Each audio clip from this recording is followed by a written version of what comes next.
Après les assises de Bujumbura, où les 6 chefs d'État de l'EAC ont jugé la situation sécuritaire préoccupante et ont exigé la fin des hostilités par le M23 et leurs alliés, le président de la République, Félix-Antoine Tshisekedi Tshilombo, poursuit sans désemparer son périple, toujours à la recherche de la paix dans la partie est de la RDC.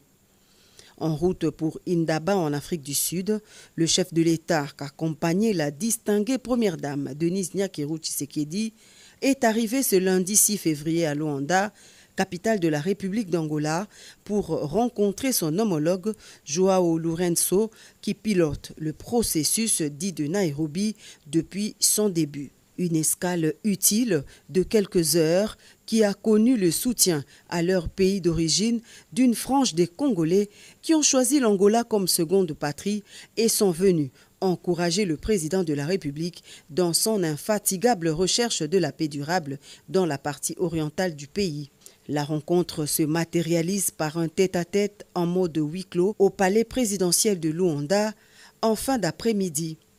Il a été question pour les deux personnalités de discuter de l'évolution des rapports avec Kigali, mais surtout de la situation sécuritaire qui prévaut actuellement dans l'Est de la République démocratique du Congo.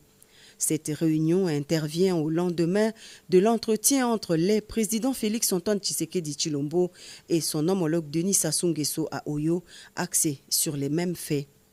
Rien n'a filtré de leurs entretiens de plus de 2 heures. Cependant, on ose croire que les deux interlocuteurs ont débattu des pistes des solutions susceptibles de rétablir la paix et la sécurité à l'est de la RDC à la lumière de la feuille de route de Luanda, eu égard au refus délibéré des troupes terroristes du M23 de se retirer des localités congolaises telles que exigées par le dernier sommet de Luanda.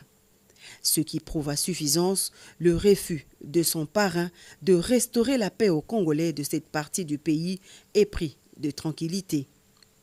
La question de la raison d'être de la force régionale de l'EAC déployée sur le front Est ferait également partie des matières contenues dans l'agenda du bref passage du président de la République à Luanda. À son retour à l'aéroport, quelques instants avant son décollage pour Indaba, en bon père de la nation, le président de la République a communié avec la communauté congolaise qui n'a pas manqué d'exprimer sa joie au chef de l'État et à son épouse.